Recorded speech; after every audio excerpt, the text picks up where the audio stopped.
Bonjour et bonne année.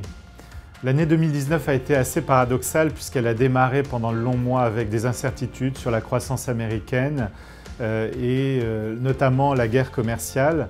On a fini l'année sur les chapeaux de roue, on peut le dire, puisque la plupart des indices finissent entre 25 et 30% de hausse sur l'ensemble de l'année, un mois de décembre assez fortement haussier. Et finalement, ça nous a donné raison puisque nous avions repris du risque après l'été sur la base d'une perspective de résolution des problèmes au niveau du Brexit, au niveau de la guerre commerciale. Et effectivement, l'horizon s'est plutôt éclairci sur ces deux fronts.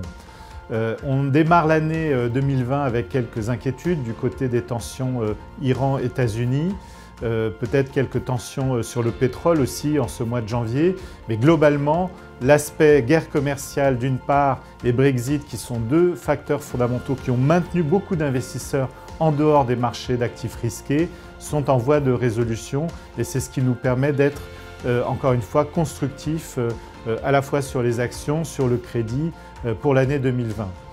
C'est vrai qu'on sort d'une performance importante sur les marchés d'actions, mais il ne faut pas oublier que c'est surtout les marchés de taux d'intérêt qui sont extrêmement surévalués du fait de l'action des banques centrales. Le mois de décembre a permis de confirmer que la BCE et la Fed devraient maintenir à peu près des taux directeurs inchangés sur l'année 2020.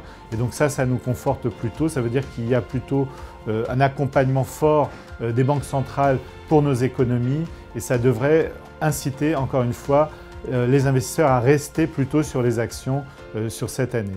Donc le positionnement plutôt pro-risque que nous avions adopté au quatrième trimestre devrait se maintenir en ce début d'année 2020.